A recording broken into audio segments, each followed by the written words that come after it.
Again दोस्तों कुछ वर्ष पूर्व अभिषेक बच्चन ने एक एड दी थी और उस एड में वो मोबाइल पे ही एक स्कूल की स्थापना कर दी।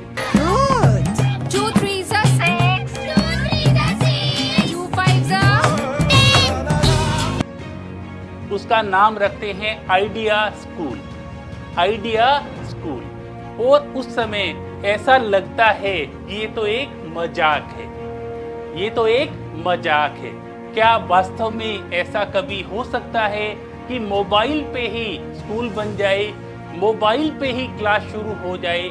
उस समय दोस्तों ऐसा लग रहा था ये एक हास्यास्पद है, ये एक मजाक है। लेकिन दोस्तों पिछले वर्ष जब पूरा का पूरा विश्व, पूरा का पूरा देश जब बंद हो गया, तब ऐसे समय में हमारे देश के लगभग 45 करोड़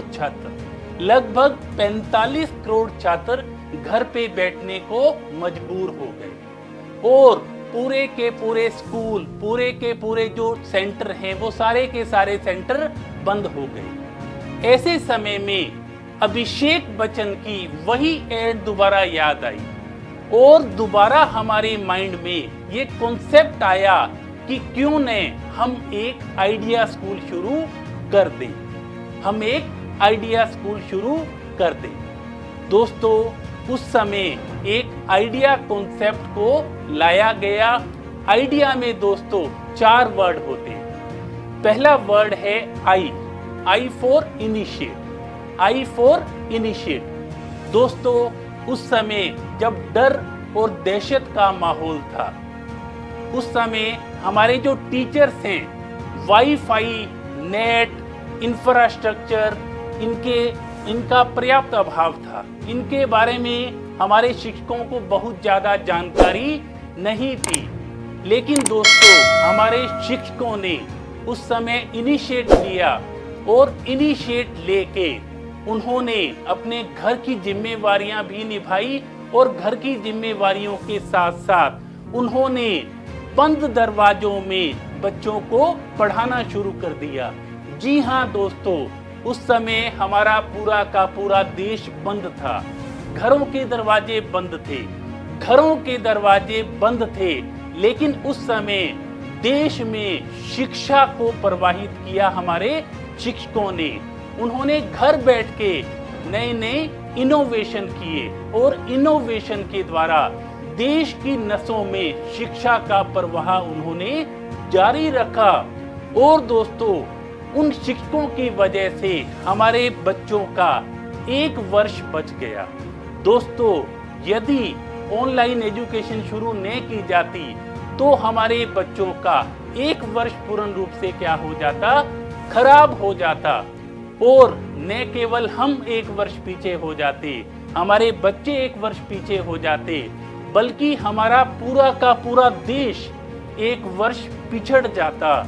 तो दोस्तों हमारे शिक्षकों ने जो इनिशिएट लिया, जो उन्होंने इनोवेशन किए और इनोवेशन के द्वारा जो उन्होंने शिक्षा व्यवस्था को जारी रखा, तो उन शिक्षकों को आज हम सैल्यूट करते हैं, आज हम सलाम करते हैं, क्योंकि उन शिक्षकों की वजह से ही जो हमारे बच्चे हैं वो सुरक्षित रह पाए, हमारे बच्चे घर पे पढ़ पाए।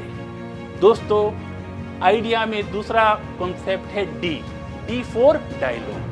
दोस्तों लंबे टाइम तक स्क्रीन पे रहने की वजह से हमारे जो टीचर हैं, हमारे जो बच्चे हैं, वो एक तरह से सोशल इंटरेक्शन से दूर हो गए, वो आइसोलेशन में चले गए हैं।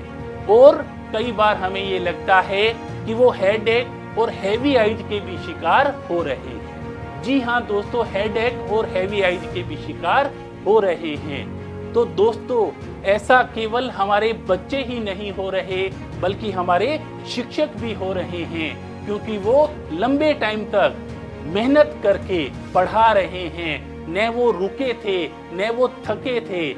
लेकिन आज जब थोड़ा बहुत सारी की सारी व्यवस्थाएं खुल रही हैं, तो हमें उन टीचर्स का, उन बच्चों का थैंक्स करना चाहिए जो कि सब कुछ बंद होते हुए भी क्या है, वो पढ़ते रहे और वो टीचर्स उनको पढ़ाते रहे। दोस्तों आइडिया में एक वर्ड है E for etiquettes, E for etiquettes. और वर्तमान समय में हम नेट का प्रयोग बहुत ज़्यादा कर रहे हैं, मोबाइल का प्रयोग ज़्यादा कर रहे हैं। तो आज हमें बच्चों को एटिकेट्स के साथ साथ नेटिकेट सिखाना पड़ेगा। नेटिकेट का मतलब होता है जो हम मोबाइल का प्रयोग कर रहे हैं, नेट का प्रयोग कर रहे हैं, उसमें क्या एटिकेट्स होने चाहिए। दोस्तों आज हमारा बच्चा क्या सर्फिंग कर रहा है, कौन सी साइट पे जा रहा है, क्योंकि आज हम एक डिजिटल वर्ल्ड में रह रहे हैं और उसमें जो फेक साइट हैं वो बहुत ज़्यादा हैं। तो आज हमें बच्चे की मॉनिटरिंग करना बहुत ज़्यादा जरूरी हो गया है। लेकिन उस मॉनिटरिंग के साथ साथ हमें बच्चे में एक ट्रस्ट भी पैदा करना पड़ेगा। कई बार दोस्तों ऐसा होता है, हमारे पास मैसेज आते हैं, congratulations you have von so money, और हम तुरंत क्या कर देते हैं, उस लिंक को पुश कर देते हैं। दोस्तों आप अपने बच्चों को ये बता दीजिए, आप भी इस बारे में सावधान रहिए कि किसी को भी आप अपनी पर्सनल जानकारी, अपने परिवार की जानकारी, अपना बैंक अकाउंट नंबर, आधार नंबर, पैन नंबर किसी के साथ भी शेयर न करें। आप अपने बच्चों को इसके बारे में जानकारी दीजिए, उनको इन नेटिकेट्स का ज्ञान करवाइए, क्योंकि इस डिजिटल वर्ल्ड में जो साइबर क्राइम है वो भी बढ़ रहे हैं। इनके बारे में आप अपने बच्चों को ज्ञान अवश्य करवाइए। आइडिया में दोस्तों चौथा वर्ड है ए फॉर एम।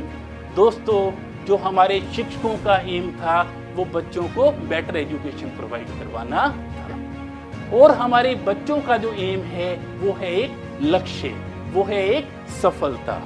तो दोस्तों ऐसा कहा जाता है जो पानी से नहाता है, जो पानी से नहाता है वो लिबास बदलता है।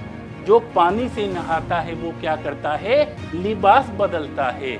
लेकिन जो पसीने से नहाता है, जो पसीने से नहाता है वो इतिहास बदल सकता है, वो इतिहास बदल सकता है। तो दोस्तों आपको अब इतिहास बदलना है।